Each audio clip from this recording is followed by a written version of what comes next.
Cora Belle Whitaker, at 71, after 32 years as the editor of the Boonsboro Bulletin and 43 years as Lyle Whitaker's wife, had believed that history was a thing the people who lived it owned together.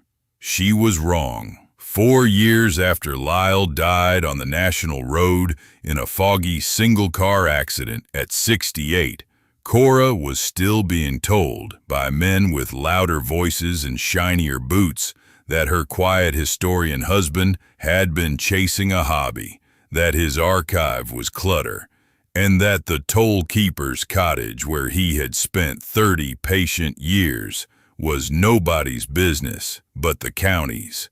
When Washington County put the condemned 1820s toll keeper's cottage up at auction last September, Cora drove out alone with $300 in cash. Garrett Eubank, the heritage tourism developer who had blocked Lyle for years, refused to bid above $250. The gavel came down at $300. Cora signed the deed. Garrett laughed in the parking lot, in front of half the county. "You wasted $300 on a hovel, Cora. Don't get nostalgic." But what Garrett had never understood about the man who had read every milepost along the National Road for 40 years was that Lyle Whitaker had hidden something beneath the floorboards of that hovel. Something that would unravel every assumption Garrett's heritage trail empire had been built on, and prove that a quiet historian sees more in one foggy night than a developer sees in a decade. If you've ever been laughed at by a louder man, if you've watched a developer try to buy the history your family lived, if you've stood with a single weathered key in your hand and wondered whether the door was even worth opening, this story is for you. Subscribe now, because what Cora Belle Whitaker found beneath the floorboards of that $300 toll cottage will make you believe that the people who really love a road remember more than the people who only want to sell tickets to it. Welcome to the last chapter.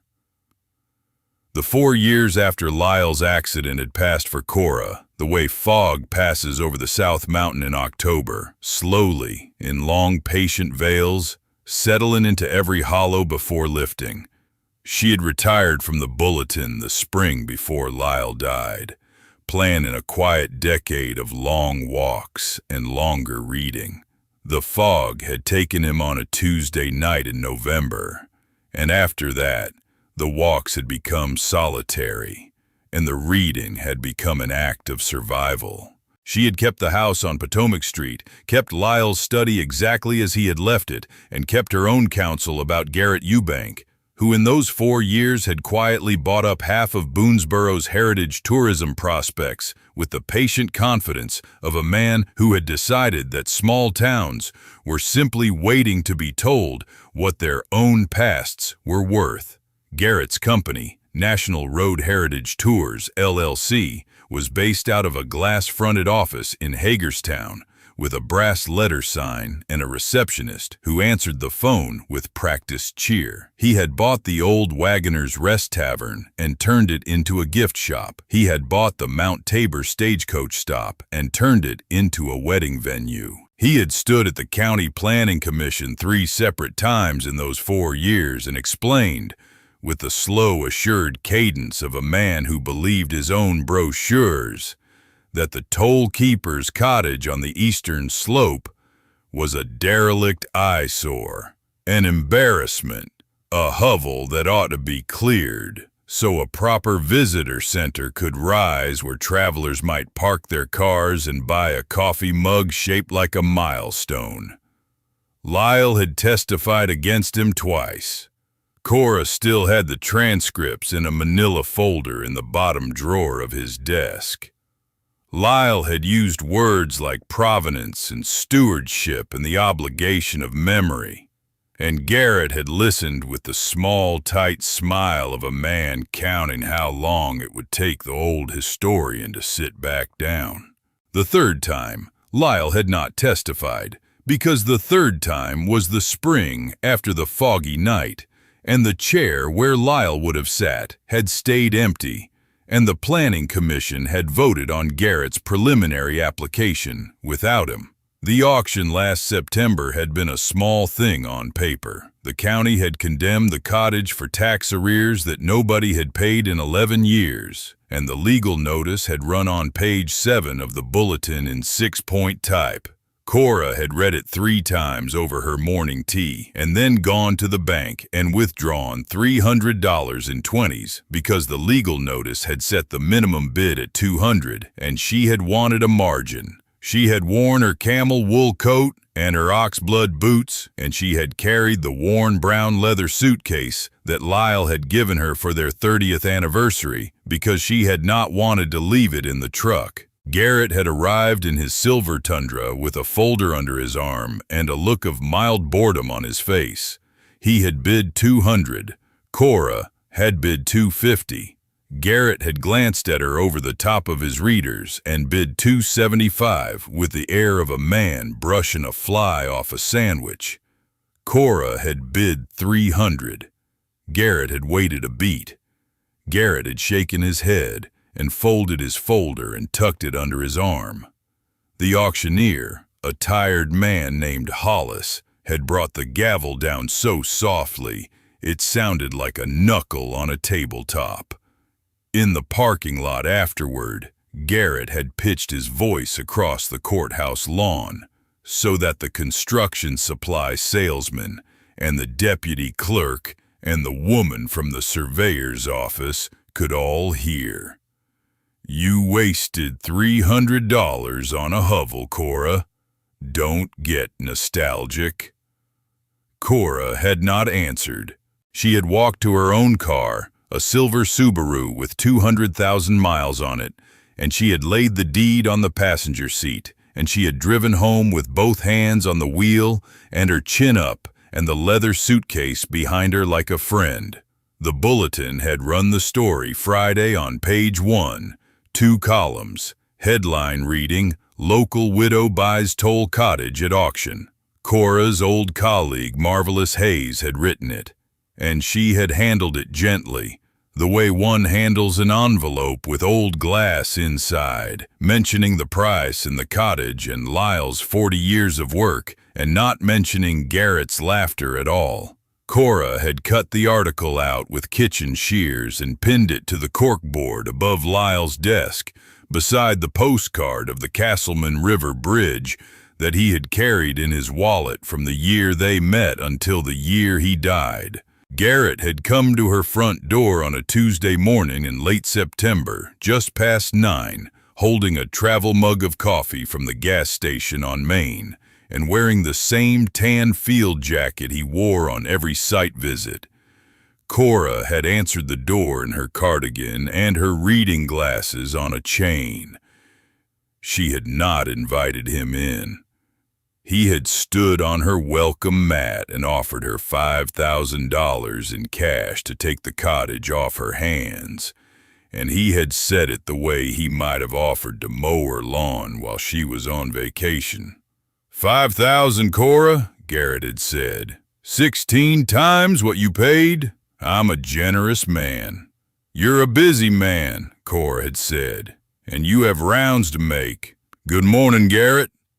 She had closed the door gently. She had walked back to the kitchen and finished her tea. Then, because patience had finally worn through the way the elbow of an old sweater wears through, she had taken Lyle's field notebook out of the drawer where she kept his good pens, and she had taken the cast-iron skeleton key off the brass hook by the back door, and she had walked out to the silver Subaru with the leather suitcase under her arm and the deed folded into the inside pocket of her coat. She had driven east out of town along the National Road, past the apple orchard and the gas station with the tin rooster, and she had pulled off onto the gravel apron beside the leaning toll stone marker, and she had parked, and she had looked at the cottage for a long quiet minute before she got out. The cottage stood the way it had stood for 2 centuries, low and patient and stone-footed under a sagging cedar roof, its clapboards weathered to silver, its leaded windows wavering in the morning light, its chimney leaning ever so slightly to the south, as if it had been listening to something out in the hardwood forest for a very long time, and was reluctant to straighten up. Cora carried her suitcase to the door. The skeleton key turned in the iron lock with a sound like a clearing throat.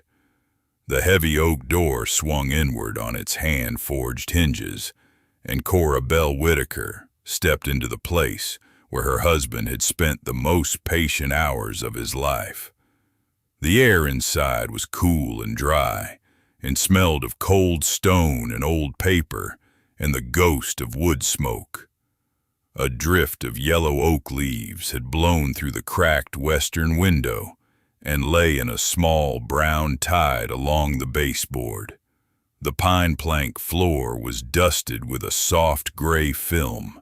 A small wood stove squatted in the corner, its black iron stained with 40 winters of soot, its door hanging slightly open, a tin coffee mug standing on the warming shelf as if Lyle had set it there last Thursday and stepped outside to check the milestones. The loft ladder leaned against the eastern wall. The two leaded windows let in a wavery autumn light that lay on the floor in soft uneven squares. Cora set the brown leather suitcase by the door and walked the room slowly, the way she had once walked the production floor at the Bulletin on a Wednesday night before deadline, listening for the small wrong sounds before she heard them. She touched the mantelpiece. She touched the cold stove. She climbed the ladder, slowly, to the loft, where Lyle's old wool blanket was folded on a wooden trunk, and a small reading lamp stood on a milk crate beside a stack of his notebooks. On the loft windowsill, in the wavery autumn light, lay Lyle's reading glasses. The left lens was smudged with what looked like the ghost of a thumbprint. The right earpiece was bent, the way it had been bent the last spring of his life, the way she had told him 100 times to take to the optician in Hagerstown, and which he had never quite gotten around to fixing. Cora picked them up. She held them in both hands. She sat down on the loft floor with her back against the windowsill, and she let herself weep, quietly, for perhaps 90 seconds, the way an editor weeps, with no sound and no theatrics, only a slow shoulder shake and a long breath out, and then she dried her face on the cuff of her camel coat, and she put the glasses on a cord around her neck, and she climbed back down the ladder. The next morning, before driving back out, Cora had stopped at Roxanne's Diner on Main for a grilled cheese and a cup of black coffee. She had taken a booth near the back, by the framed photograph of the old Boonsboro feed mill. Garrett had been at the counter on his usual stool, holding court with two construction supply salesmen from Hagerstown, his voice pitched at the carrying register he used when he wanted the room to listen. "Old lady outbid me at the courthouse," Garrett was telling them, stirring sugar into his coffee. $300 for a heap of stones. I'm doing her a favor offering $5. She'll take it by November. The salesman had laughed, the way men laugh at jokes they don't quite get because the laughter is the entry fee. Cora had eaten her grilled cheese without looking up. She had paid Roxanne in cash at the register, left a $1 tip on the table, and walked out into the morning with her chin level and her reading glasses on the cord. Garrett had not turned to see her go. By the time she reached the cottage that second morning, the fog was lifting off South Mountain in long, pale ribbons, and the autumn gold leaves of the hickories were drifting down the slope behind the cottage in a slow, patient rain. Cora unlocked the door, She set her suitcase by the wood stove. She climbed the ladder to the loft, lifted Lyle's wool blanket, and sat with the field notebook open on her lap. Lyle had been Boonsboro's amateur town historian for 40 years. He had begun in the late 1980s with a yellow legal pad and a borrowed camera, walking the national road from the Pennsylvania line to the Potomac, photographing every milestone, copying every weathered inscription, knocking on the doors of farmhouses where the elderly tenants remembered what their grandfathers had told them about the old turnpike. He had filled 3 filing cabinets in their basement on Potomac Street with manila folders. He had filled 5 more, Cora knew now, somewhere inside the cottage. For 30 of those 40 years, he had held the keys to this stone and clapboard place as the county's designated heritage caretaker, a role unpaid and unceremonious and entirely his. Cora had been the editor of the Boonsboro Bulletin for 32 of those years. She had also, for the last 18 of them, written Lyle's monthly historical column under his byline whenever he was out walking the road or sitting in a county clerk's office in some other county tracing a deed. Lyle had always been better at finding things than at writing them down. Cora had always been better at writing them down than at finding them. Between them, the column had run without interruption for 216 months. The feud with Garrett had begun, in earnest, the year Lyle turned 63. Garrett had stood at the Planning Commission and described the toll cottage as a derelict eyesore, and Lyle had stood up afterward and produced a 1937 photograph of the cottage in working condition, with 3 children sitting on the doorstep. Garrett had not forgotten. Lyle had not pressed. The 2 of them had circled each other for 5 years, polite at the post office, careful at the diner, and quietly opposed at every public hearing. Then the foggy night had come, and the chair where Lyle would have sat had stayed empty, and Garrett had begun to believe that the road belonged to him. Cora sat in the loft with the notebook on her lap and let herself remember the last conversation. It had been an evening in late October, 4 years and a month ago. Lyle had been packing the truck for an early drive to the Allegheny County Clerk's office. He had stopped at the kitchen door with one hand on the jamb, and he had said, in the slow, careful voice he used when he wanted her to remember something exactly, "Cora, if anything happens to me, the cottage has secrets the milestones never told. Look under the floorboards, the ones near the chimney." She had laughed gently. She had told him not to be morbid. She had handed him his thermos. He had kissed her forehead and gone out into the dark, and the next morning the sheriff had come to the door with his hat in his hands. Cora closed the notebook. She climbed down the ladder. She stood in the middle of the cold stone room and looked at the planks near the chimney, and she said aloud, to no one and to her husband, "All right, Lyle, show me." She drove back to Potomac Street that evening, and she called Florence Whitaker. Florence arrived at 6 the next morning in her 1998 Toyota pickup, the red paint faded to coral on the hood and a crowbar rattling in the bed. Florence Whitaker, 70, retired postmistress, fierce in the way of women who have stamped 40,000 letters with their own hands, wore a barn coat over a flannel shirt and carried a thermos of coffee that could have stripped paint. She had been Cora's closest friend since the 3rd grade at Boonsboro Elementary, and she had loved Lyle quietly for 30 years in the way old friends love the husbands of their best friends, which is to say, without complication and without conditions. "Tell me again where," Florence said, setting the thermos on the wood stove. "Near the chimney," Cora said. He said the planks near the chimney. They began with brooms. Florence swept the leaves into a paper sack. Cora swept the dust into the dustpan.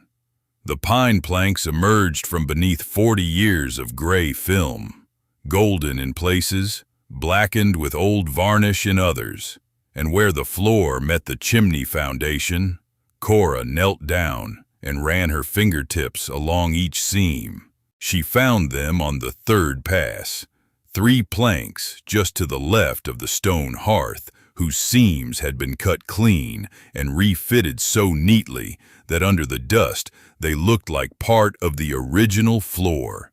Only the absence of cupware along the joints gave them away, and only to a woman who had spent her life proofreading. "Florence," Cora said quietly, "I need the pry bar." Florence went out to the truck and came back with a flat steel pry bar with a red handle. She handed it to Cora. Cora set the chisel end into the seam, leaned her weight onto the lever, and the first plank lifted with a small dry sigh, like a book opening. The second came up easier. The third came up with a small puff of dry cedar dust. Beneath the planks, set carefully between the floor joists, was a recess perhaps 3 feet long and 2 feet wide and 10 inches deep, lined with cedar boards and with a folded square of waxed oilcloth on the bottom, and on the oilcloth sat a stack of cardboard archive boxes, and on top of the topmost box, in Lyle's neat blue ink hand, was a paper tag that read, "If Garrett comes for the cottage, follow the milestones. The road remembers what the developers forget. Lyle." Florence sat down on the floor. "Cora," she said, "your husband was a magnificent man."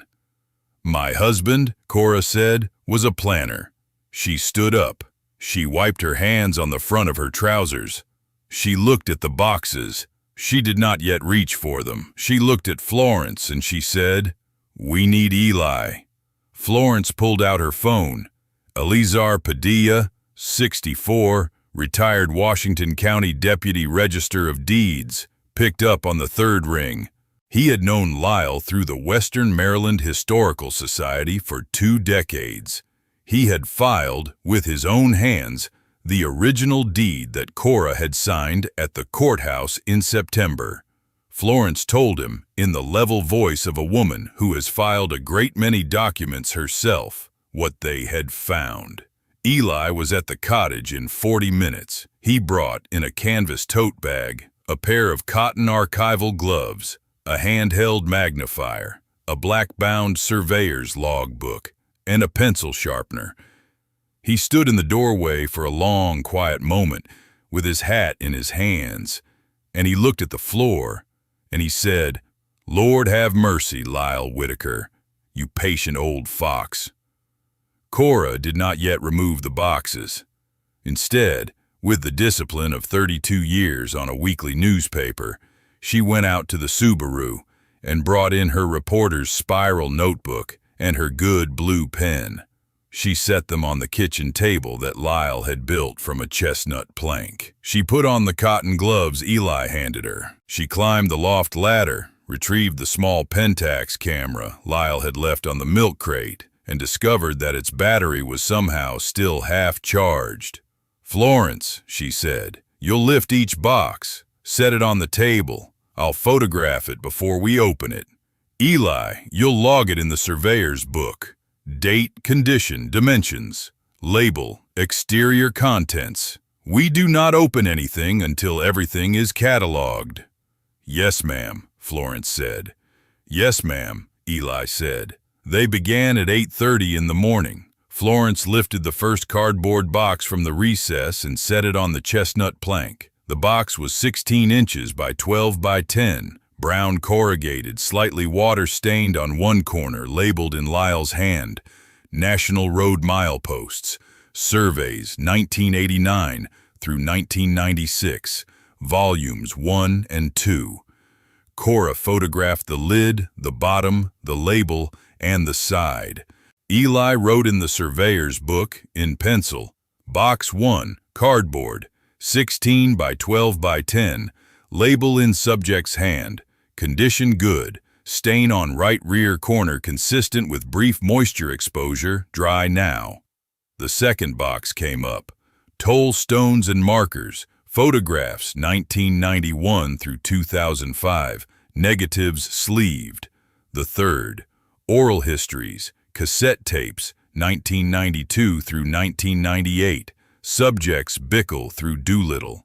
The fourth, oral histories, cassettes 1998 through 2004, subjects Eaglin through Hostetter. Cora photographed each one, Eli logged each one, Florence handed each one up the slow, careful chain. They moved with the slow, patient rhythm of a small newsroom on a quiet Tuesday. Cora's pen scratched, Eli's pencil scratched, the pentax clicked, the morning light shifted across the pine floor. By 11 they had cataloged 9 boxes. By noon, 12. The recess held more than they had at first thought, because beneath the topmost layer of cardboard sat a second layer, and beneath that, a third, until 22 boxes stood on the chestnut table and along the kitchen counter and in a careful row beside the wood stove, and the recess in the floor was almost empty, and Cora had filled 14 pages of her reporter's notebook in her small, precise handwriting. Cora did not let the pace slacken even when her shoulders began to ache. She had run a Wednesday night production floor on 3 hours of sleep in her middle years, and she ran the Cottage catalog in the same way, with the steady metronome of a woman who knew the work would only be done if it was done in order. Each photograph was labeled on the back in soft pencil with the box number. Each notebook page was numbered. Each cassette was checked for cracks. Each negative was held up to the leaded window and counted. Each transcript was checked for date and signature. And for the small notarial seal, Lyle had paid the Boonsboro notary $3 per stamp to apply over a decade and a half. "There's something else," Florence said. She was on her knees by the chimney, peering into the last corner of the recess. Down at the bottom, something heavy. She reached in with both hands. She braced her shoulder against the chimney foundation. She pulled. A small black metal trunk came up over the edge of the joist, its hasps green with old verdigris, its sides scratched, its weight enough to make Florence grunt. She set it on the floor with a small, dull thud. The trunk was perhaps 18 inches long and 12 wide and 8 deep. Its lock was a small brass mechanism set into the front, blackened with age. There was no key in it. Cora looked at the trunk for a long, quiet moment. "Catalog it," she said to Eli. Eli wrote in the surveyor's book, "Item 23, black metal trunk, approximately 18 by 12 by 8. Brass lock, locked, no visible label. Condition fair, hasps oxidized, weight estimated at 20 pounds. Cora took 3 photographs. Then, just as Eli was sliding the magnifier into his canvas tote, a low engine sound rose on the national road. Florence stepped to the leaded window. Cora stepped beside her. A silver Tundra rolled past on the eastern side of the Cottage, slower than the speed limit, slower than any Tundra ought to roll on a paved county road. Behind the windshield, with both hands on the wheel and his beard angled toward the Cottage, sat Garrett Eubank, his pale hazel eyes fixed on the leaded glass for as long as the road allowed him to look. The Tundra disappeared around the curve toward the apple orchard. "He knows we're here," Florence said. "He knows we're doing something here," Cora said. "He doesn't know what." "He will," said Eli. "Make no mistake, he will." Cora looked down at the locked trunk on the pine floor and she said, "We need Imani." Eli pulled out his phone. Imani Jefferson Brooks, 35, archivist for the Maryland Historical Trust based out of Annapolis but raised in Frederick, picked up on the second ring. Eli explained in the spare, careful voice of a deputy register what they had found. Imani said she would be in Boonsboro by 3 the following afternoon with a portable scanner and an archival kit and the Trust's standing offer of consultation. Florence locked the Cottage door behind them with the cast-iron skeleton key. Eli took the surveyor's book home in his canvas tote. Cora carried the brown leather suitcase, now empty of its overnight things and full of carefully wrapped photographs, from the topmost box. Back to the silver Subaru. They drove into town in convoy. Florence's pickup behind the Subaru, behind Eli's old green Outback.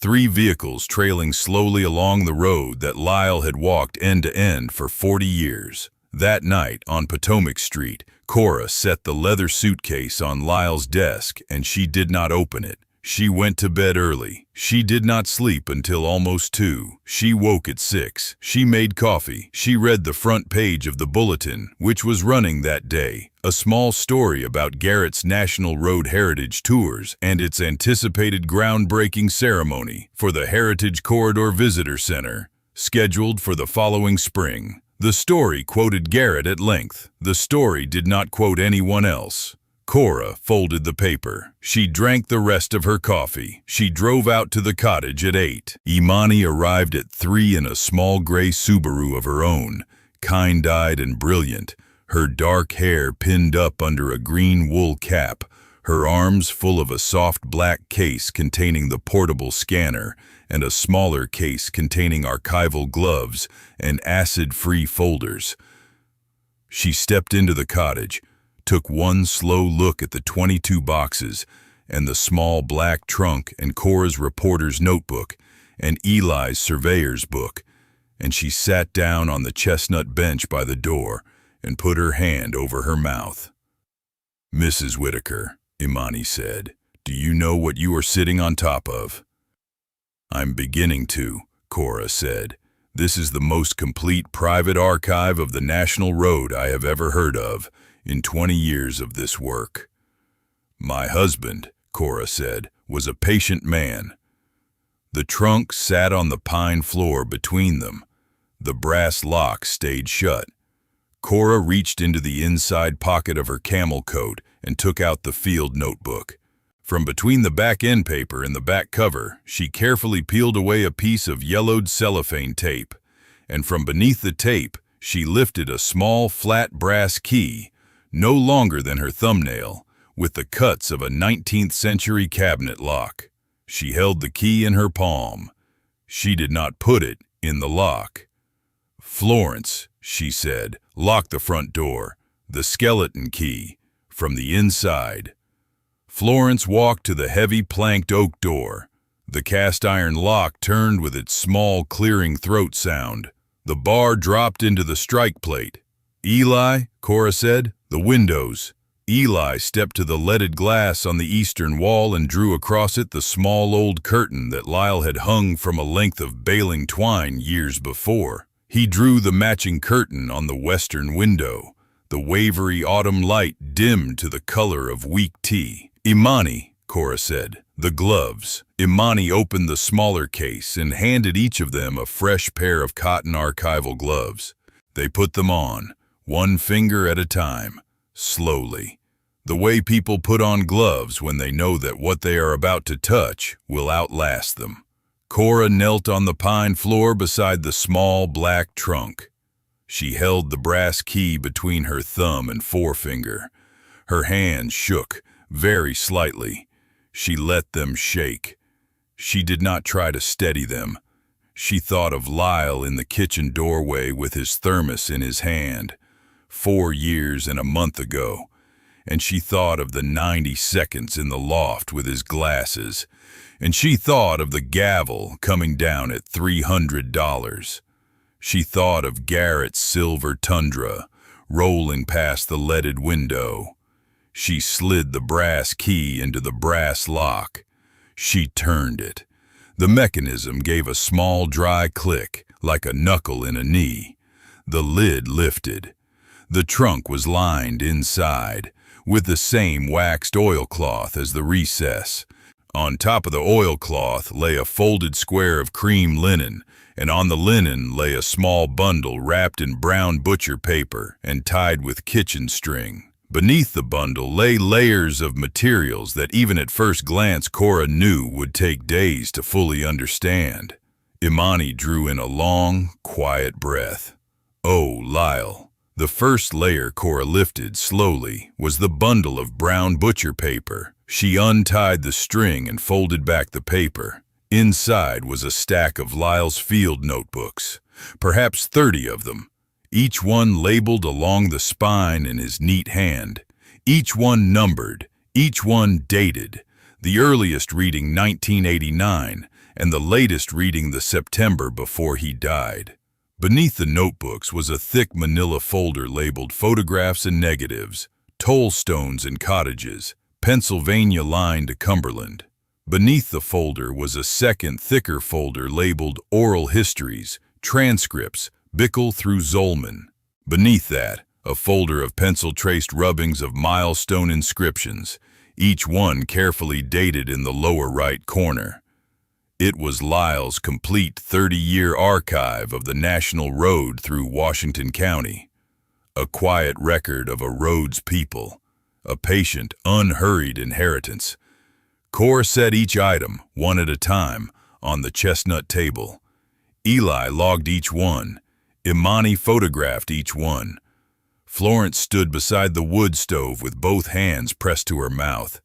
"That's the first thing," Cora said softly. "It's not the only thing." She returned to the trunk. Beneath the manila folders, wrapped in a second square of linen, lay something heavier and older. Cora unwrapped it slowly. It was a leather-bound book, its calf cover worn to the color of an old saddle, its brass clasp tarnished, its spine reading in faded gold leaf. Toll keeper's log. This cottage, Reuben Sykes, 1810. Imani made a small sound that was not quite a word. Cora opened the cover with the patience of a woman who had handled fragile manuscripts for her husband's column for 18 years. The first page was inscribed in iron gall ink in a careful copperplate hand. Reuben Sykes, toll keeper of this stone, by the grace of the Commonwealth and the Boonsboro Turnpike Company, this year of our Lord 1810. The pages that followed were a quiet ledger of a foundational decade, toll receipts, wagon counts, drovers and their cattle, travelers paying for lodging in the loft above the very room where Cora now knelt, notes on weather, notes on the great turnpike traffic of a young republic, names not quite famous, names of teamsters and cattlemen and circuit-riding parsons, and one composite figure Reuben Sykes had referred to only as a tall gentleman from Virginia, traveling east, who had paid in silver and tipped the toll keeper $1 for showing him the dry stretch of road beyond the second milestone. Names of women traveling alone, names of children carrying letters. The slow, patient business of a road learning to carry a country. "This," Imani said very quietly, "is the original toll log of this cottage, lost since the 1850s, believed destroyed in a fire at the Turnpike Company office in Hagerstown. Lyle found it. Lyle found it, and he kept it here for 30 years. He told me once," Cora said, "that the log existed somewhere. He said it had been carried away from the Turnpike fire by a clerk's daughter and walked back home. He said he was looking for it. I thought he meant looking. I did not know he had it. He wanted to be sure," Eli said, "before he wrote it down anywhere." "He was always sure," Cora said. "He just wanted to be very sure." Cora set the leather-bound log on the chestnut table beside the field notebooks. The trunk was not yet empty. Beneath the linen square where the log had lain, folded into quarters and pressed flat, was a large sheet of heavy rag paper, browned at the edges, its surface marked with hand-drawn lines and small, careful pencil annotations along the margins. Cora unfolded it with both hands. Imani knelt beside her. It was a county survey. The cartouche in the lower right corner read, "Survey of the Toll Keeper's Parcel, by order of the Boonsboro Turnpike Company, 1822. The survey showed the cottage. The survey showed the road. The survey showed, in clean hand-drawn lines, the boundary of the toll keeper's parcel as it had been deeded in 1822. The boundary did not stop at the small quarter-acre dooryard that the modern county deed described. The boundary swept up the wooded slope behind the cottage, around the hollow where the spring fed the creek, along the ridge above the second milestone, and back down to the road. The acreage written in pencil at the foot of the cartouche in Lyle's neat hand read, "Total 32 acres. Compare county deed, 1974, recorded as 0.27 acres. See attached." "Lord," said Eli softly, "Lord have mercy on this road." Imani sat back on her heels. Her hands trembled, very slightly, inside the cotton archival gloves. "The 1974 correction," she said. "There was a county-wide deed survey in 1974. There was a known surveying error in 3 parcels along the eastern leg. 2 were caught and corrected in 1981. The 3rd was never identified." "This is the 3rd, Cora said. "This is the 3rd, Imani agreed. "Eli," Cora said, "is the original 1822 survey controlling?" Eli, who had spent 31 years in the Deputy Register of Deeds office, who had handled 10,000 contested boundaries, who knew every controlling instrument in Washington County by name, looked at the survey, looked at the modern deed Cora held in her other hand, and said, "Yes, Cora, the 1822 survey is controlling. The 1974 record was a clerical error. The 32 acres are still legally tied to this cottage parcel. They have been the entire time. The county has been mowing public right-of-way along a boundary that does not exist." "And the wooded slope," Cora said. "The hollow, the ridge." "All of it," Eli said. "Yours?" There was a long quiet. Florence, at the wood stove, said softly, "The hollow Garrett wants to bulldoze for his parking lot." 1,200 vehicles, Imani said. "I read his draft permit application last month at the trust office. The visitor center, the parking, the heritage corridor outflow, all of it sited on the hollow behind this cottage."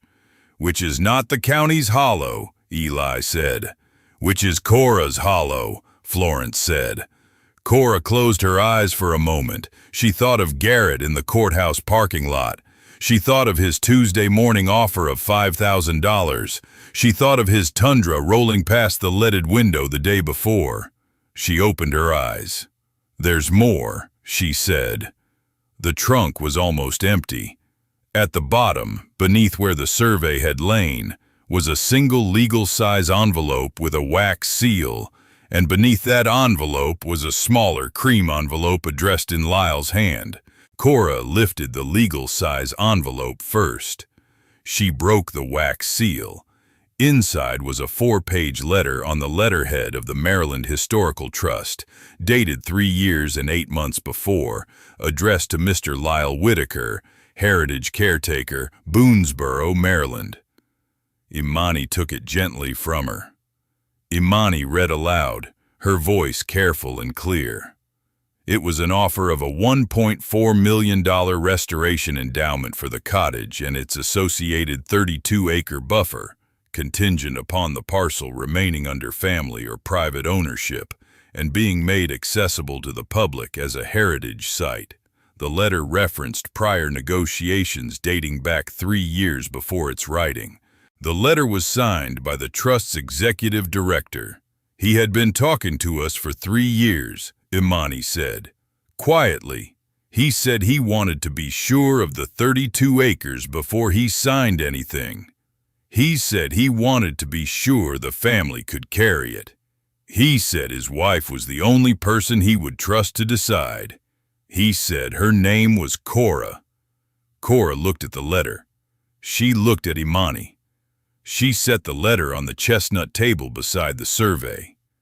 "Imani," she said, "is the offer still on the table?" "Mrs. Whitaker," Imani said, "the offer has been waiting for him to come back. It has been waiting for him for 3 years and 8 months. I will phone Annapolis tonight. The offer is still on the table, and after this afternoon, it will move." Cora picked up the second envelope, the smaller cream one, the one with her own name on it, in Lyle's blue ink hand. For Cora. Open last. She held it for a long moment in her gloved hand.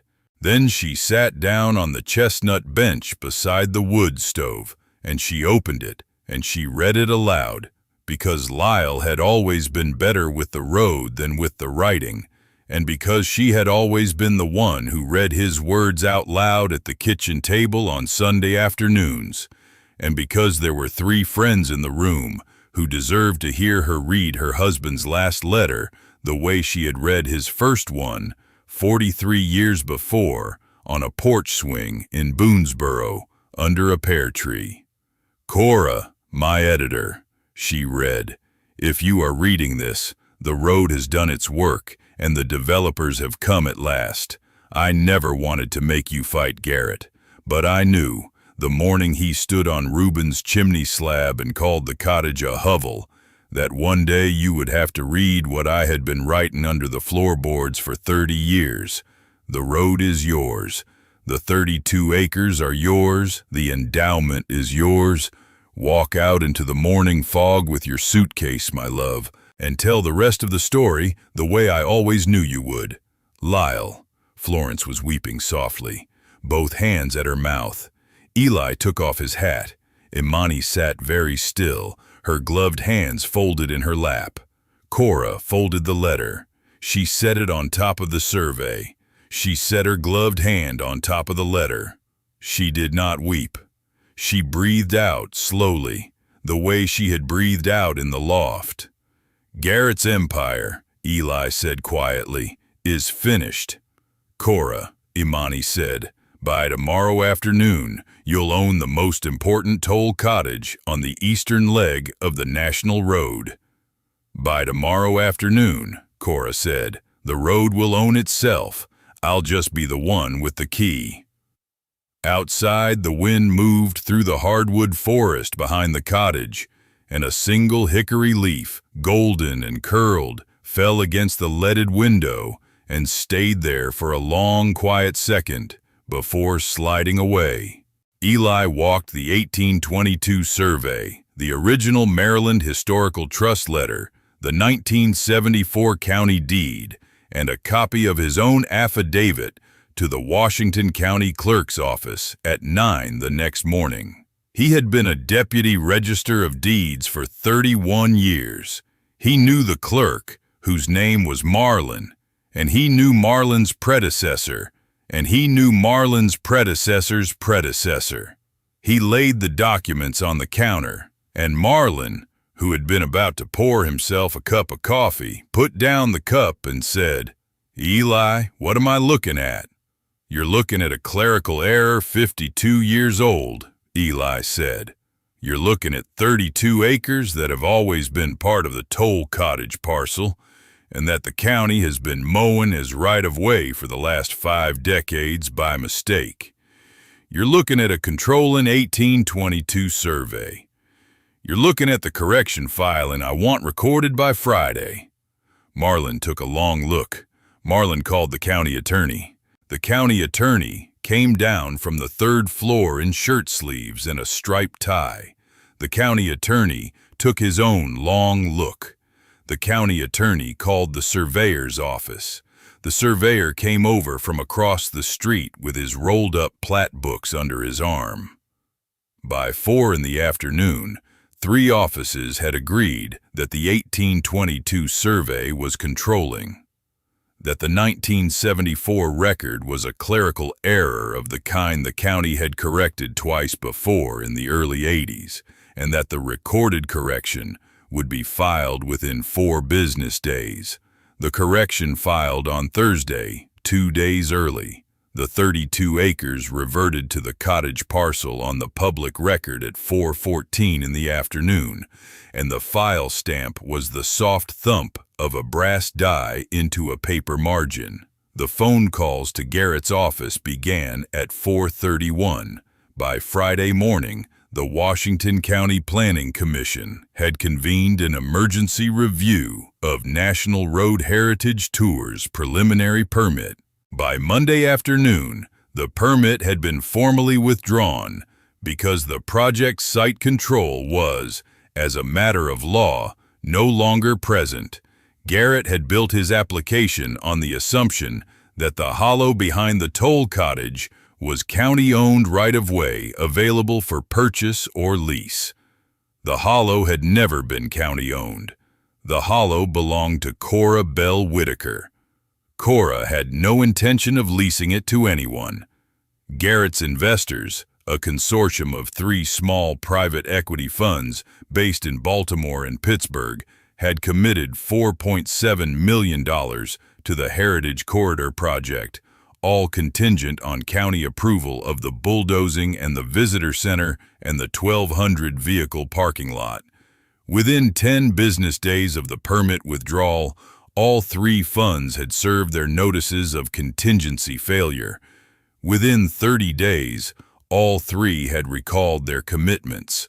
Garrett was forced to refund the entire $4.7 million, and because he had already drawn down a portion of the early-stage funds for marketing and consulting fees, he was forced to refund those out of his own line of credit at a small Hagerstown bank. The Hagerstown Daily Mail ran the story on page 1 on a Wednesday morning. Heritage Tour permit withdrawn after boundary correction. The lead photograph showed the toll cottage in autumn light with the leaning toll stone marker beside the road. The Bulletin ran its own version on page 1 the same day. 3 columns, bylined Marvelous Haze, with a sidebar by Cora herself, headlined a note from the editor emeritus on the continuing education of a road. Cora had typed the sidebar at the kitchen table on Potomac Street the night before. She had not consulted with anyone. She had ended the sidebar with a single line: "The road remembers, so should we." Garrett's business partner, a man named Curtis Ralston, who had put up the second-largest share of personal equity in National Road Heritage Tours, filed a lawsuit in Washington County Circuit Court for breach of representation. The complaint alleged that Garrett had personally assured Curtis, in writing and on multiple occasions, that the site control on the hollow was settled and that the permit was a formality. The lawsuit named Garrett individually and sought damages in the amount of $1.1 million. Garrett's wife, Bonnie Eubank, who had grown up across the road from the toll cottage in a small clapboard farmhouse that her grandparents had built, and who had loved Lyle Whitaker as a quiet uncle through her childhood and adolescence, drove into Boonsboro on a Tuesday afternoon and sat for 2 hours at Cora's kitchen table on Potomac Street. She drank 2 cups of tea. She cried quietly, twice. She told Cora that she had asked Garrett 4 years ago in the spring whether he had spoken to Lyle since the funeral, and Garrett had told her he had been busy. She told Cora that she had asked Garrett 3 years ago in the autumn whether he intended to bulldoze the hollow behind the cottage where she had played as a child, and Garrett had told her she did not understand business. She told Cora that on the morning the Hagerstown Daily Mail ran its story, she had read it twice and driven to her sister's house in Frederick and had not gone home since. She filed for legal separation the following Friday. Garrett put his lake house on Deep Creek Lake in Garrett County up for sale on a Saturday morning. The asking price was $840,000. The lake house had a cedar deck and a boat dock and a picture window facing west across the lake, and Garrett had bought it with the first dividend check from National Road Heritage Tours 3 years before. The house listed on a Sunday and went under contract on a Tuesday at $790,000. Garrett did not attend the closing. His attorney signed for him. The men who had laughed with Garrett at Roxanne's diner counter began to find other places to be on weekday mornings. The 2 construction supply salesmen from Hagerstown, when they ran into Cora at the post office on a Thursday, removed their caps and held them in front of their belt buckles, and one of them, The older one with the gray mustache said, "Mrs. Whitaker, that was a fine front-page story. Your husband would be proud." "My husband," Cora said gently, "is proud." The other salesman, the younger one with the windbreaker, said, "If there's anything we can do for the cottage, ma'am, you let us know." "There will be," Cora said. "There will be a great deal. I'll let Florence know to call you." She paid for her stamps. She walked out to the silver Subaru. She drove east out of town along the National Road to Mount Airy Cemetery, where Lyle had been buried 4 years before, in a plot under a sugar maple, beside his mother and his father, and the small stone of his grandfather, who had been a turnpike laborer in 1894. She had stopped at the cottage on the way. She had carried, in the palm of her gloved hand, a single small pebble from the base of the tollstone marker, no larger than a robin's egg, smooth and gray and warm from the autumn sun. She knelt at Lyle's headstone in the slow morning light, and she set the pebble on the curve of the stone above his name.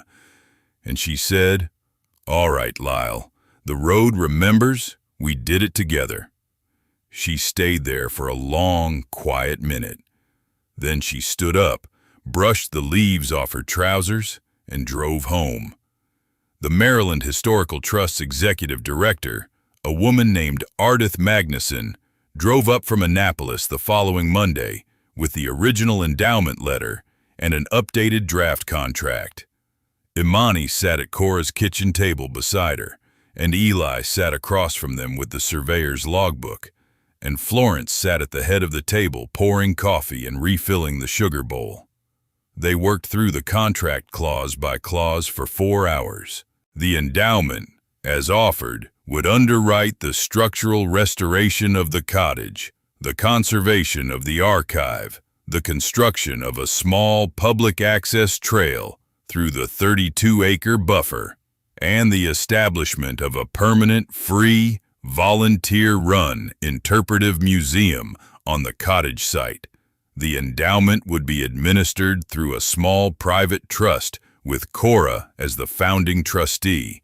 The cottage would be listed on the National Register of Historic Places. The 32 acres would be placed under a conservation easement in perpetuity. Cora signed the contract at 4:12 in the afternoon. Ardith signed at 4:14. Imani photographed the signatures. Eli notarized them. Florence brought out a small Boonsboro bakery pumpkin pie she had been hiding in the refrigerator, and they ate it with vanilla ice cream while the autumn sun slid down the kitchen window and the light moved slowly across the brass clasps of the leather suitcase that still sat on Lyle's desk in the next room. Restoration of the cottage began on the first Monday in November. A small crew of 3 carpenters from Boonsboro and 1 stonemason from Sharpsburg worked under the eye of a preservation architect Imani had recommended from Frederick. They braced the leaning chimney with steel rods set carefully into the original mortar joints. They replaced the failing cedar shakes with new ones split by hand from a single old cedar log Florence's nephew had on his farm in Cavetown. They re-puttied the leaded windows. They scraped the silvered clapboards down to bare wood and gave them 3 coats of historically accurate white paint mixed in small batches. They left the planks near the chimney loose in their cedar-lined recess with a small brass plaque mounted in the floor beside them reading, "Beneath these planks, the archive of L. Whitaker, heritage caretaker, was kept and recovered." The cottage reopened as the Whitaker National Road Toll Cottage Museum on a Saturday morning the following May. 312 people came to the opening. The Boonsboro High School band played a quiet rendition of Shenandoah on the gravel apron beside the road. Imani gave the dedication address in a navy blue suit with a small silver pin shaped like a milestone, and she spoke for 7 minutes about the patient work of one quiet historian who had hidden a road's memory beneath the floorboards of its first toll-keeper's house.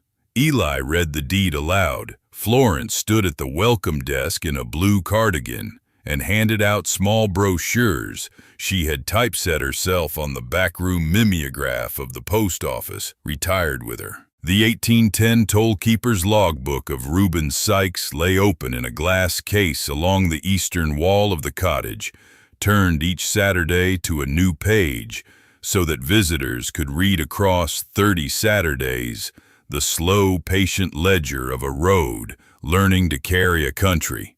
Cora stood, that morning, in the loft window, with Lyle's reading glasses on the cord around her neck and her own reading glasses on the chain around her shoulders. She watched the people walking up the slope behind the cottage. She watched the children running their small fingers along the iron hinges of the heavy oak door. She watched Bonnie Eubank, who had moved into a small apartment on Main Street and had taken a part-time job at the public library, standing beside the tollstone marker with her hand flat on its weathered face. The Lyle Whitaker National Road Historical Trust had been chartered the previous February, with Cora as founding trustee, Eli as treasurer, Imani as secretary, and Florence as Director of Community Engagement. The Trust's stated purpose was to fund 3 annual scholarships for graduating Boonsboro High School seniors pursuing degrees in history, archival studies, or historic preservation, and to pay the modest stipend of a part-time public historian who would offer free guided walking tours of the National Road from the toll cottage west to the second milestone and east to the Leaning Hickory at the curve. The first 3 scholarships were announced at the high school assembly in May.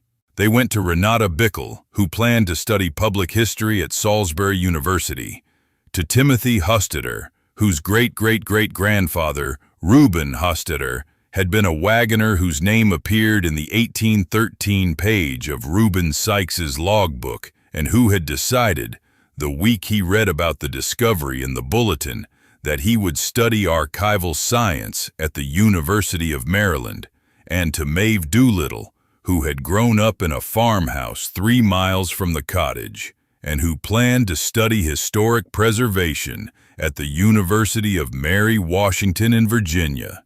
Each scholarship paid $4,000 a year for 4 years.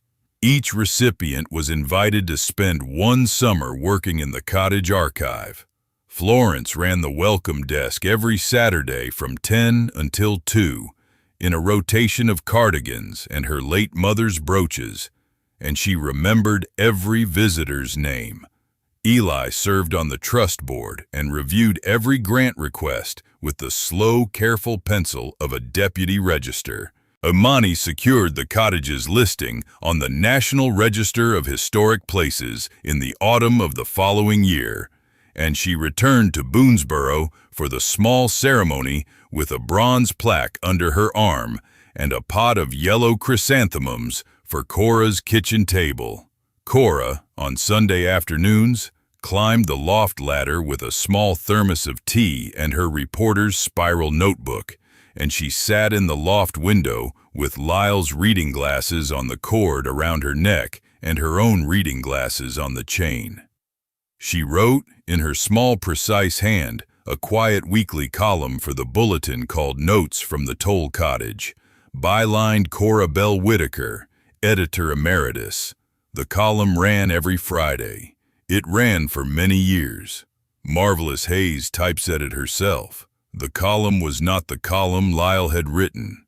The column was the column Lyle had always wished he would have time to write, the one in which a road and the people who had lived along it spoke in their own slow, patient voices, and in which a quiet historian's wife translated gently what the toll-keeper's logbook said about the morning of October 17th in 1813, when a tall gentleman from Virginia paid in silver and tipped the toll keeper $1 for showing him the dry stretch of road beyond the second milestone, or what the oral history of Augusta Bickle said about the winter of 1937, when 3 children sat on the doorstep of the cottage, waiting for their grandfather to come up the hill from the apple orchard with a basket of cider apples. The cottage, on Sunday afternoons, hummed quietly with the soft work of preservation. Cora sat in the loft window. The leaded glass let the wavery autumn light in over her shoulders. The pages of her notebook turned slowly. Below her, in the glass case along the eastern wall, the 1810 logbook lay open to whichever Saturday's page Florence had chosen. Outside, the national road carried the slow weekend traffic east toward Hagerstown and west toward Cumberland, and the toll stone marker stood beside the gravel apron, gray and patient and weathered, and the hollow behind the cottage rose green and gold and silver into the foothills of South Mountain. The 32 acres still tied to the cottage parcel, the conservation easement filed and recorded, the road remembering. Garrett Eubank moved out of Hagerstown in the second spring. He took a job with a small consulting firm in Roanoke. He did not return to Boonsboro.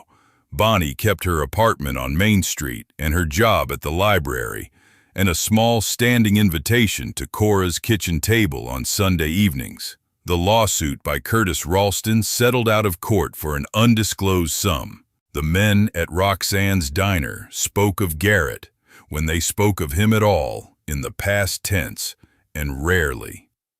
On the 3rd anniversary of the museum opening, Cora stood in the loft window in the early morning fog, and she watched Florence raise the small flag on the pole beside the toll stone marker, and she watched Eli place a fresh pebble on the chimney slab where Lyle had once knelt to measure the cornerstone, and she watched Imani walk slowly along the trail through the 32 acres with the new public historian, a young woman named Claudia Padilla, who happened to be Eli's great-niece and who had been the first scholarship recipient to come back home to work the road her family had walked for 4 generations. The fog lifted off the South Mountain in long, pale ribbons. The autumn gold leaves of the hickories drifted down the slope behind the cottage in a slow, patient rain. Cora set Lyle's reading glasses on the windowsill, exactly where they had lain the morning she had first found them, and she went down the ladder to greet the visitors. She was 74 years old that morning. She would live in the slow, patient way of women who have done their work another 19 years. She would write the column every Friday until the spring she turned 91. She would never sell a single acre. She would leave the trust, when she went, in the careful keeping of Florence's daughter and Eli's great-niece and Imani's son, and the cottage would stand, and the road would remember, and the toll stone marker would weather a little more each winter and a little less each spring, and Lyle Whitaker, beneath the sugar maple in Mount Airy Cemetery, would lie quietly with a small gray pebble on his headstone, and a wife who had done, in the end, exactly what he had asked her to do. Walk out into the morning fog with your suitcase, my love, and tell the rest of the story. She had. Thank you for walking every milestone of Cora's journey with her, from the parking lot laughter of louder men to the slow morning fog rising off a road that finally remembered its own name.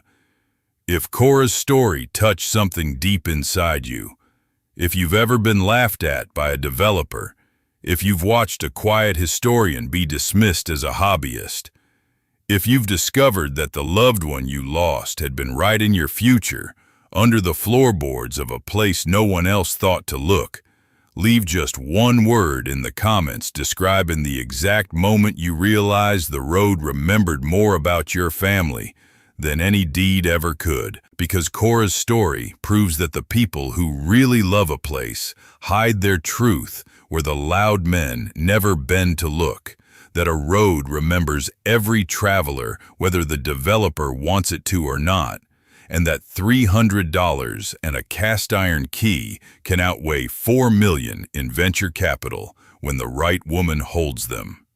Share this story with someone who needs to remember that what looks like a worthless hovel beside an old American highway can hold an inheritance no developer ever read because the tollkeeper kept his ledger under the floorboards.